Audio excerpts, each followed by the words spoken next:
हाँ तो मेरे यारो, तो the which and the beast episode 12 की शुरुआत वहीं से होती है जहाँ पे लास्ट एपिसोड का एंड हुआ था, जिसमें हम देखते हैं कि एग्जीक्यूशनर फेयरवेल के घर पहुंच जाता है और वो दूसरी तरफ हम देखते हैं कि अशफ एक घर के कोने में पड़ा हुआ होता है और गिडू वहाँ आती है और अशफ गिडू को कहता है, हे तुम। और गिडू अशफ की चोट को अपने पाँव से दबाकर कहती है, इससे पहले कि तुम मरो मुझे बताओ कर्ज को कैसे तोड़ना है, तुम्हें कुछ पता है ना? क्यों? इस पर अशफ कहता है, इस हालात में मैं तुम्हें एक ऑफर देता हूँ मुझे बचाने का, और बदले में मैं तुम्हें। इस पे गिडू कहती है, मेरे पास इन सब का टाइम नहीं है और मेरे पास कोई क्लू भी नहीं है तुम्हारी मदद कैसे करूं, और मैं तुम्हें किसी भी हालत में मार डालूंगी। जल्दी करो और मुझे अब बताओ अगर तुम दर्द नहीं पाना चाहते। इस पर अशफ कहता है, इससे तुम्हें कुछ नहीं मिलने वाला, तुम्हें जो चाहिए उसके लिए तुम्हें सीखना पड़ेगा कि बदले में कैसे कुछ चुकाए। इस पे गिडू उसके गर्दन पे पाँव रख के कहती है, तुम्हें पक्का नहीं पता कि कब चुप रहना चाहिए। और अशफ कहता है, एक तरीका है विच के कर्ज को तोड़ने का, अगर तुम्हें वो जानना है तो मेरी शर्तें मान लो, उस लड़की की रक्षा करो, फेयरवेल को बचाओ। जिस पे गिडू कहती है, तुम मुझसे उम्मीद करते हो कि मैं एक विच को बचाऊं? और अशफ कहता है, तुम्हें करना ही होगा, तुम कभी अपने कर्ज को उसके बिना नहीं तोड़ पाओगी। इसमें नेक्स्ट सीन में हम देखते हैं फेयरवेल का घर आग में जल रहा होता है और फेयरवेल भागते हुए आती है और एग्जीक्यूशनर कह रहा होता है, हाय तुम घर देरी से आई हो, मुझे लगा था कम से कम अपना अलविदा तो कहोगी अपनी दोस्त को। जिस पे हम देखते हैं इन सब ने ओइंट को मार दिया होता है और फेयरवेल ये सब देख के अंदर से टूट जाती है और रोने लग जाती है और एग्जीक्यूशनर कहता है, पकड़ लो उसे। जिस पे ये दोनों आदमी उसे पकड़ने जाते हैं और तभी वह क्राइक भी आ जाता है और बोलता है, क्या तुमने ओइंट को मार दिया? जिस पे उसका डैड जो कि एग्जीक्यूशनर होता है वो कहता है, हाँ गांव वालों ने मेरी नहीं सुनी। जिस पे ये दोनों फेयरवेल को पकड़ के ले आते और एग्जीक्यूशनर कहता है, ओइंट ने मुझे मरने से पहले कहा था कि ये अपने पावर का इस्तेमाल नहीं कर सकती एक विच के कर्ज की वजह से। और जिस पे एग्जीक्यूशनर देखता है कि सच में फेयरवेल की जीभ के ऊपर एक विच के कर्ज का निशान होता है और कहता है, बढ़िया, हमने आधा साल इसे ढूंढने में अपना समय बर्बाद करा, इसने अपनी पावर कहाँ छिपा रखी है, हम यही सोचते रहे, क्या शर्म की बात है, एक विच के कर्ज को तोड़ना हमारे बस में नहीं। इसमें क्राइक कहता है, इसका मतलब हम फेयरवेल की पावर को नहीं चुरा सकते, क्यों? इसमें एग्जीक्यूशनर कहता है, हाँ हमें बस इसे खत्म करना होगा, मुझे बुरा लग रहा है मिस्टिक विच की ताकत को खोना, लेकिन अब जो है यही है। और अपने मार्क्स को हटा के बोलता है, मुझे सबसे ज्यादा दुख इस बात का है फेयरवेल की अब मैं और तुम्हारी चाय नहीं पी पाऊंगा। इसमें फेयरवेल ये सब देख के रोने लग जाती है और एग्जीक्यूशनर कहता है, क्राइक जब बात चाय की आखिरी बूंद की हो तो वो सबसे बढ़िया होती है, अब तुम्हें मरना होगा मेरी इनोसेंट फेयरवेल, और अब मुझे तुम्हारा लास्ट ड्रॉप टेस्ट करना है। तभी वहाँ गिडू आ जाती है और खड़े दोनों लोगों की गर्दन उड़ा देती है और एग्जीक्यूशनर को लात मार के पीछे कर देती है और फिर कहती है, सब कुछ एक विच के ऊपर डाल दो और वे सारा इल्ज़ाम लगा दो कि वो आग में जल गई, तुम सच में अभी तक उस खिलौने की किताबों से चिपके हुए एग्जीक्यूशनर्स। इसमें क्राइक कहता है, क्या मुझे लगा तुम भाग गई होगी। इसमें एग्जीक्यूशनर कहता है, क्राइक क्या ये वही लड़की है कॉफिन के साथ जिसके बारे में तुमने बताया था? इसमें क्राइक कहता है, हाँ। और एग्जीक्यूशनर कहता है, अब मुझे ये मत कहना कि तुम फेयरवेल को बचाने आई हो। और बोलता है, तुम कहाँ से आई हो? और तभी आग की लपटों को अपने हाथों में ले लेता है और कहता है, तुम्हें कैसे पता कि एग्जीक्यूशनर कैसे ऑपरेट करते हैं, तुम आखिर हो कौन? और तभी गिडू पे हमला करता है, लेकिन गिडू अपने आप को कॉफिन से बचा लेती है और गिडू कहती है, फेयरवेल को जल्दी भागो यहाँ से। और एग्जीक्यूशनर कहता है, एक मेटल कॉफिन, इस चीज के साथ तुम और अजीब बन जाती हो, इसके अंदर क्या है? और तभी अपनी पावर से गिडू के कॉफिन को ले लेता है और गिडू को दूर फेंक देता है और फेयरवेल को बोलता है, मैं नहीं चाहता कि कोई हमारे बीच में आए। और तभी गिडू फिर से बीच में आ जाती है और कहती है, हे अब भागो भी। और फिर से एग्जीक्यूशनर गिडू को दूर फेंक देता है और एग्जीक्यूशनर कहता है, तुम भाग नहीं सकती क्योंकि छोटी फेयरवेल कभी भी ओइंट को छोड़ के नहीं जाएगी, भले ही वो मरा हुआ ही क्यों ना हो। इसमें फेयरवेल रोने लग जाती है और गुस्से में एग्जीक्यूशनर की तरफ देख रही होती है। इस पर एग्जीक्यूशनर कहता है, क्या तुम मुझसे नफरत करती हो? मैंने पहले कभी भी तुम्हें ऐसे शक्ल बनाते हुए नहीं देखा। तभी वह अचानक से बहुत से कौवे आ जाते हैं और अशफ अपीयर हो जाता है और कहता है, तुम एग्जीक्यूशनर से बिना जादू के नहीं बच सकती, मुझे पता है मैंने तुमसे वादा किया था तुम्हें बचाने का, लेकिन मुझे माफ करना, ये सब हो चुका है। लेकिन फेयरवेल तुम ही हमारी उम्मीद हो, अब मेरी बात ध्यान से सुनो। इसमें नेक्स्ट सीन में हम देखते हैं फेयरवेल गिडू के पास आती है और गिडू कहती है, तुम यहाँ क्या कर रही हो? मुझे तुम्हें कितनी बार बोलना पड़ेगा यहाँ से भागने के लिए?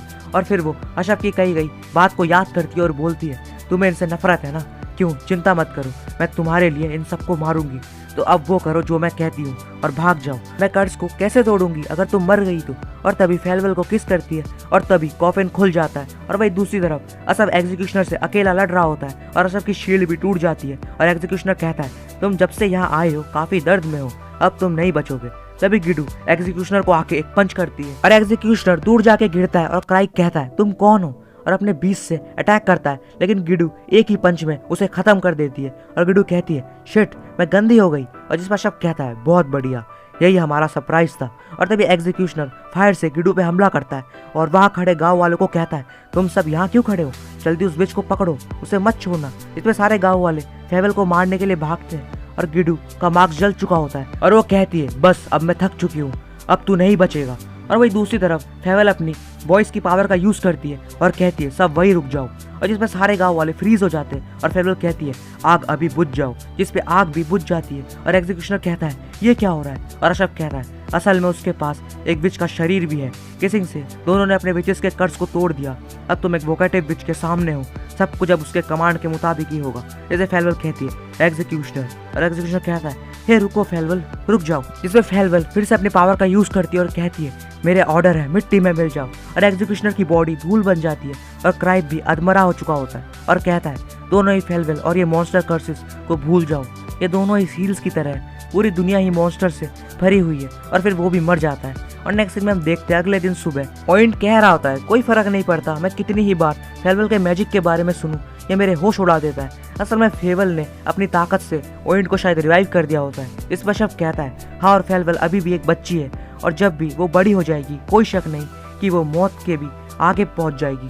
और गिडू को कहता है, तो अब तुम क्या करोगी। जैसा कि मैंने तुम्हें पहले ही कहा था, एक विच को किस करने से कर्ज टूट जाता है, लेकिन टेम्पोरेरीली, लेकिन ये बस एक ही बार काम करता है। तुम्हें उसे ढूंढना होगा जिसने तुम्हें कर्ज किया है। और ऑर्डर तुम्हें विचेस और भी बाकी चीज़ों के बारे में सिखा सकता है जिनके बारे में तुम नहीं जानती हो। तो अब क्या। इस पे गिडू कहती है, पहले उन स्पेल्स को हटाओ, वो अजीब सी चीज़ जो तुमने मुझे पिलाई थी, उसको पीने के बाद ऐसा लग रहा है कि मैं मर जाऊंगी। वो किस तरह का स्पेल था, तुमने मेरे शरीर के साथ कुछ किया है, इससे पहले कि तुम मरो इसे ठीक करो। जिस पे अशरफ कहता है, क्या सच में, लेकिन मैं तुम्हें बता दूं, तुम्हें बहुत सी चीज़ें सीखनी है। सुनो, कोई भी स्पेल और कर्ज वैसा अजीब सा सेंसेशन फील नहीं करा सकता, और वो बहुत टेस्टी था यार। और ये सब सबके साथ होता है। जिस पे अब हम प्रेजेंट का टाइम देखते हैं और अशरफ कह रहा होता है, गिडू तुम्हारी इच्छा शक्ति स्टील जैसी है, तुम कभी दूसरों के नजरियों से चीज़ों को नहीं देखती हो, लेकिन तुमने इन 3 सालों में बहुत कुछ सीखा है यार। तुमने अपने आप की इच्छा शक्ति को बदला भी है, लेकिन बस तुम्हारी एक बेकार मुलाकात ने तुम्हें उस दिन पे ले आया है, एंजेला एने हुइल। क्या बेकार विच है यार। इस पर शब कहता है, मैं पूरी तरह से ठीक नहीं हुआ हूँ, लेकिन अब हिल तो सकता ही हूँ। मुझे भरोसा है कि जो भी हमने विश्वास बनाया था वो टूटा नहीं है, और ये बस एक टेम्पोररी नोक जोक थी, और मेरे पास अभी कुछ और है जो मुझे तुम्हें सिखाना है। जिस पे गिडू कहती है, इसका मतलब क्या है। इस पर शब कहता है, क्या तुम सोच रही हो मैं अभी भी तुमसे कोई जानकारी ले रहा हूँ। नहीं यार, प्यार गिडू, मैं तुम्हें सिखाना चाहता हूँ कि प्यार क्या है। जिस पे नेक्स्ट में हम देखते अशरफ और गिडू कार में कहीं जा रहे होते और अशरफ कहता है, मुझे लगता है तुम्हें पता होगा हमारे वर्ल्ड में 8 कॉन्टिनेंट है।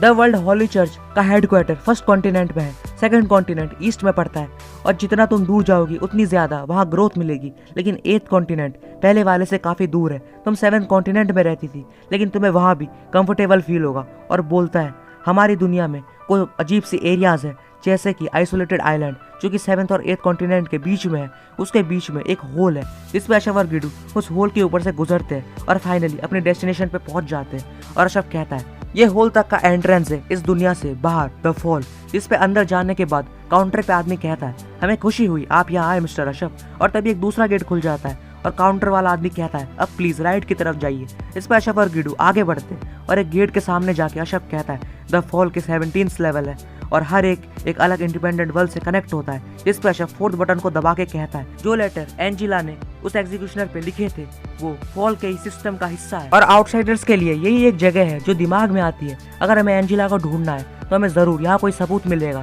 इस पे वो लोग लेवल 4 पे पहुंच जाते हैं और जिस पे आदमी कहता है, लेवल 4 में आपका स्वागत है, ये लेवल काफी खतरनाक है, ये फ्लोर आपको सर्विसेज देगा जैसे कि चेंजेस रूम, लेवल कस्टम के अंदर।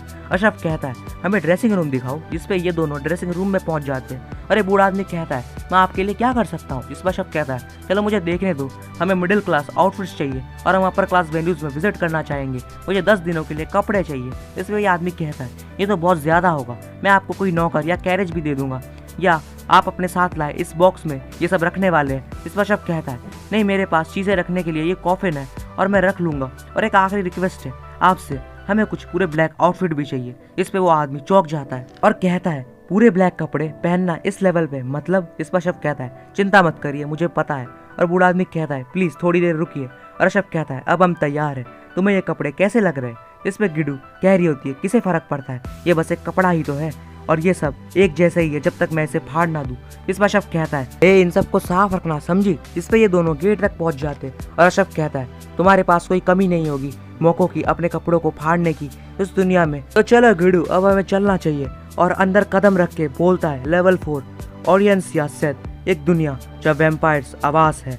और यहीं पे इस एपिसोड का और इस सीजन का एंड हो जाता है। तो होप यार मेरे यारों तुम्हें इस सीजन और इस सीजन के सारे एपिसोड्स अच्छे लगे होंगे।